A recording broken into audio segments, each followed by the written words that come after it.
Hello everyone, कैसे हैं आप सब। स्टॉक मार्केट में पैसा कमाना सबका सपना होता है और उस पैसे को कमाने के लिए हर लोग हर रास्ते पे चलते हैं। कोई शॉर्टकट, कोई लॉन्ग कट, सबका अपना अपना नजरिया है।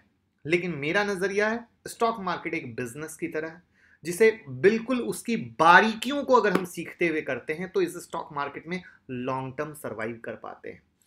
हम सभी ने देखा है कि इस बाजार में हर्षद मेहता, राधा कृष्ण दमानी, डॉली खन्ना, राकेश झुनझुनवाला, बहुत तरह के लोग आए, बहुत तरह के लोग हैं। लेकिन इंडियन स्टॉक मार्केट के गॉड फादर के नाम से जो एक बहुत ही फेमस पर्सन है, जिन्हें इंडिया का पहला वैल्यू इन्वेस्टर भी कहा जाता है, शायद बहुत कम लोग जानते हो। यस, सही गॉड फादर बता रहा हूं। उनका नाम है चंद्रकांत संपत जी। बिल्कुल सही, चंद्रकांत संपत जी। क्या आपने कभी सुना है? अगर नहीं सुना है तो आज हम जानेंगे इस स्टॉक मार्केट के गॉडफादर के बारे में। और जैसे जैसे आप सुनते जाएंगे आपकी इच्छा और भी ज्यादा सुनने और समझने को होगी, क्योंकि कई सारी चीजें इस जर्नी में मुझे भी सीखने को मिलती हैं और आपको भी सीखने को मिलेंगी कि आप अपने इन्वेस्टिंग में क्या क्या छोटी से छोटी बारीक चीजों को, और मामूली, मैं कोई डिटेल में नहीं जाऊंगा, छोटी से छोटी मामूली चीजों को अगर हम डालेंगे तो वो कितना बेहतर होता चला जाएगा। तो मैं मुकुल अग्रवाल आपका आप ही के यूट्यूब चैनल में स्वागत करता हूं। जो भी नए लोगों चैनल को जरूर सब्सक्राइब करें और बेल आइकॉन हिट करें, जिससे भाई वाली एडवाइस और लेवल मिलते रहें। और रात के 8:30 बजे का शो कभी मिस ना करना, जहां देते हैं 2 से 3 ट्रेड, आप पैसे कमा सके।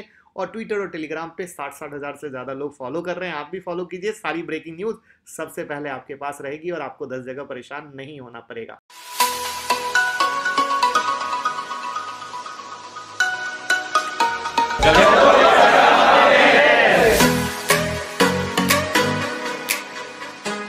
देखिए, चंद्रकांत संपत जी को भारत के वरुण बफेट के रूप में भी जाना जाता है, जो कि शेयर मार्केट के समंदर में इन्वेस्ट करने वाले पहले वैल्यू इन्वेस्टर इंडिया के तौर पे। जब इन्वेस्टमेंट की शुरुआत हुई थी तब संपत जी का फैमिली बिजनेस 1955 में अचानक बंद हो गया था। शुरुआत भले ही कैसी रही हो, लेकिन धीरे धीरे उन्होंने बाजार में डिसिप्लिन तरीके से एक डिसिप्लिन्ड इन्वेस्टर के रूप में अपनी पहचान बनाई। इनकी आदत थी, वो शेयर को लंबे समय तक होल्ड करते थे और ये आदत हर किसी के बस की बात ही नहीं, क्योंकि शेयर मार्केट को एक ऐसा दरिया कहा गया है जिसमें कदम रखने के बाद नेचुरली इंसान के अंदर लालच आ जाता है। चाहे इंसान के अंदर पेशेंस कितना भी क्यों ना हो, उसका पेशेंस कहीं ना कहीं खो जाता है। लेकिन संपत जी के साथ कभी ऐसा नहीं हुआ। संपत जी ने मल्टीनेशनल कंपनियों के स्टॉक में इन्वेस्ट करके बहुत पैसा कमाया। अब कहोगे आप, मल्टीनेशनल कंपनी में इन्वेस्ट करके कैसे पैसा कमाया? तो ये भी चीज है, और यही वो छोटी कला है जो मैंने बोला था ना, धीरे धीरे सिर्फ छोटी छोटी ट्रिक जो आज भी आने वाले मार्केट में हमें मौका मिलेगा और हम उसको ले सकते हैं, उसका फायदा है। देखिए, 1970 में जब फॉरेन एक्सचेंज रेगुलेशन एक्ट आया था ना, तब सभी विदेशी कंपनी को अपने शेयर अपनी इंट्रिंसिक वैल्यू से कम प्राइस पर लिस्ट करवाना था। और ऐसा मौका ये था जो जैकपॉट था। तब श्रीमान संपत जी ने इसका फायदा उठाया और उन्होंने जिलेट, नेस्ले, हिंदुस्तान यूनिलीवर में उस समय तक इन्वेस्ट रखा जब तक ये कंपनियां मार्केट की पसंदीदा ना बन जाए। यानी क्या हुआ? मौका। मार्केट हर वक्त मौका देता है, चाहे आज का मार्केट 2021 का हो, 2020 का हो, बस छोटी छोटी चीजों पर ध्यान रखने की जरूरत होती है। तो संपत जी भी किसी भी कंपनी में इन्वेस्ट करने से पहले उसकी प्रोडक्टिविटी को, उसके इनोवेशन को एक बहुत ही बड़े पैरामीटर पर नापते थे। देखो, इनोवेशन क्या है कि वो कंपनी, जैसे आप देख रहे हो, हर एक दिन नया पैरामीटर आ रहा है, हर एक दिन नई चीज आ रही है। तो क्या कंपनी में इतनी कैपेसिटी है कि आज से 5 साल के बाद जब मार्केट का पैमाना बदलेगा, 10 साल के बाद पैमाना बदलेगा, तो वो खुद को बदल पाएगी? क्या उनके अंदर की प्रोडक्टिविटी का कैपेसिटी इतना है कि कर पाएंगे? और जो कर पाते हैं वही बनते हैं राजा बाबू शेयर।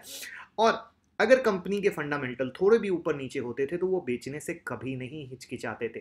संपत जी की सोच को जिस व्यक्ति ने सबसे ज्यादा, अब देखिए मैंने क्या कहा, मुझे इनसे सीखने को मिला, लोगों को, हर लोगों से सीखने को मिलता है। यहां पर संपत जी को जिस व्यक्ति ने प्रभावित किया वो थे पीटर एफ ड्रकर। यस, इनकी जुबान पर अक्सर इनका नाम रहता था और वो इनके बनाए हुए सिद्धांत पर चलते थे। ड्रकर के सिद्धांत का हवाला देते हुए एक बार संपत जी ने कहा था कि हम ऐसे इन्वेस्टमेंट से पैसा कमाते हैं जिसका ना तो कोई रिनोवेशन हो और साथ में इकोनॉमी को कोई घाटा ना पहुंचे। क्योंकि अगर अगर ध्यान से सुनिएगा, अगर इकोनॉमी को घाटा पहुंचता है और ना ही कोई रिनोवेशन है। और अगर ऐसे इन्वेस्टमेंट से हम पैसा कमा रहे हैं तो ये प्रॉफिट नहीं है बल्कि पैसे में आग लगाना है। क्योंकि ये चीजें हमें एक बार अट्रैक्ट करती है, अरे यार हमने इसमें पैसा लगाया, देखो ना कुछ रिनोवेशन भी नहीं था लेकिन मौका मिल गया।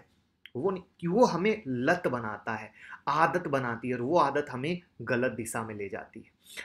तो ऐसे इन्वेस्टमेंट करने की जगह हम देश के ऐसी जगह इन्वेस्ट करें जो देश के साधनों को डेवलपमेंट और रिनोवेशन में इन्वेस्ट करते हैं, तो सबसे ज्यादा प्रॉफिट होगा। क्योंकि देश बढ़ेगा, शेयर मार्केट बढ़ेगा, देश डेवलप करेगा, शेयर मार्केट डेवलप करेगा। ये वो चीजें हैं जिसको लॉन्ग टर्म इन्वेस्टर हमेशा समझ सकते हैं।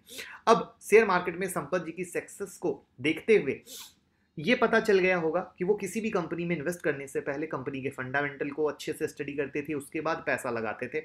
अब उनका ये भी मानना है कि बाजार में की गई गलतियां ही एक इन्वेस्टर की सच्ची शिक्षा है, जबकि आज के डेट में हम लोग की गई गलतियों को कभी पलट के नहीं देखते। ये है बड़े इन्वेस्टर से शिक्षा लेने वाली चीज कि जब आप किसी भी इन्वेस्टर से बात करते हो वो हमेशा गलतियों पे फोकस करने बोलते हैं, जबकि हम लोग हमेशा किसी दूसरे के सक्सेस को देखते हैं, वो देखो पैसा वाला हो गया, वो देखो पैसा वाला हो गया।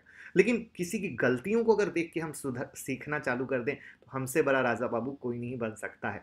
तो यहां पर इंसान गलतियों से जितना ज्यादा सीखता है ना, उतना सिर्फ किसी के सक्सेस को देखकर नहीं सीख सकता। और ये जो चीजें हैं ना, ये हमें स्टॉक मार्केट में सबसे मजबूत और पेशेंस सिखाती है। अब एक वैल्यू इन्वेस्टर होने के नाते संपत जी का मानना है कि सबसे ज्यादा इंपॉर्टेंस जो हमें देना चाहिए वो free cash flow, long term business को देना चाहिए। क्योंकि फ्री कैश फ्लो एक ऐसा टर्म है जिससे आप आसानी से पता लगा सकते हैं कि साल के अंत तक कंपनी के जेब में क्या आ रहा है, यानी वर्तमान में कंपनी कितने पानी में है। इसके अलावा कुछ और चीजें वो फॉलो करते थे, जैसे कंपनी का आरओई, आरओसी जो है 25 to 30% होना चाहिए, पी 14 या इससे बेहतर रहे, डिविडेंड टिल्ड 4% होना चाहिए। अब ये उस जमाने की बात है तो ये उस जमाने के हिसाब से चीजें फॉलो होती थी।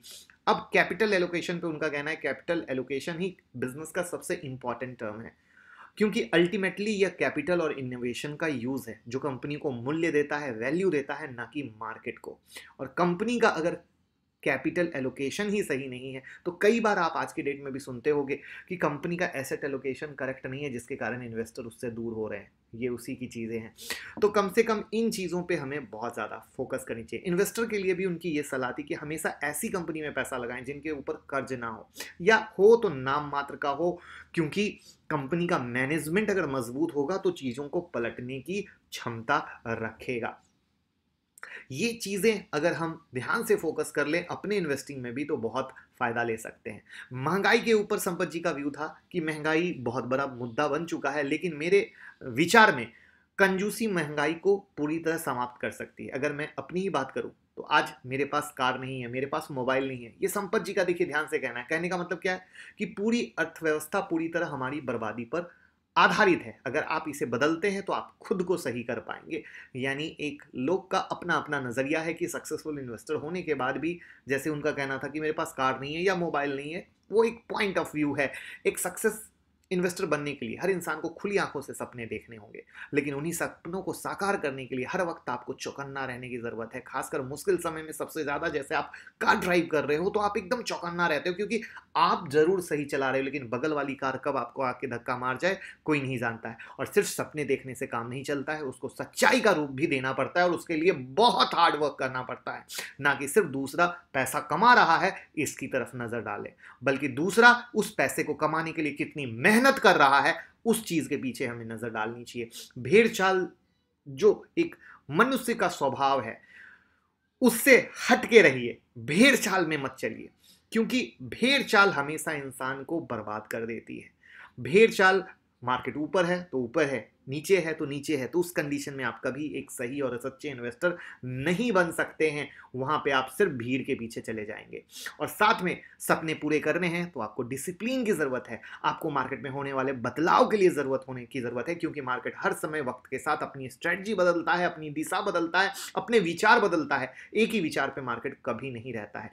शेयर मार्केट कि जो फैक्टर हैं वो फैक्टर इकोनॉमी हो, लिक्विडिटी हो, मार्केट से जुड़ी खबरें हो, बिजनेस साइकिल हो, इमोशन हो, हर एक चीज़ को गहराई से समझना है और तभी हम एक सच्चे इन्वेस्टर बन सकते हैं। और इसीलिए मैं हमेशा कहता हूँ झूठे वाले इन्वेस्टर मत बनिए, सच्चे इन्वेस्टर बनिए जिससे पैसा कमा सके।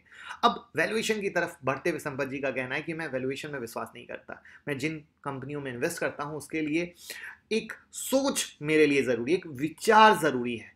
क्योंकि एक बड़ी ही प्यारी सी चीज़ है, जो अच्छी कंपनियां हैं ना उनके वैल्यूएशन कभी सस्ते नहीं हो सकते मेरे दोस्त, कभी सस्ते नहीं हो सकते।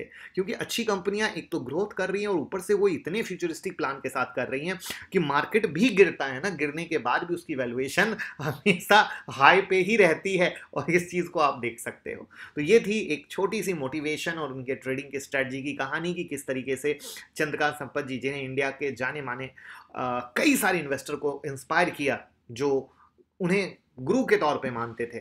आई होप उनसे आपको इन्वेस्टमेंट की साइकोलॉजी सीखने को मिला होगा और इन चीज़ों को समझने को मिला होगा। और अगर मिला हो तो लाइक कमेंट ज़रूर कीजिएगा। क्या आपने कभी इन्हें जाना था, कभी आपने सुना था, सुन के बाकी सारे इन्वेस्टर से कुछ अलग लगा या नहीं लगा, ज़रूर बताइएगा। और हम तो चाहेंगे कि वीडियो हर घर तक पहुंचे, हर दोस्त भाई देखें, जिससे वो भी सुन समझ के एक रियल इन्वेस्टर की पहचान क्या होती है इस चीज़ को समझ पाए। Thank you so much.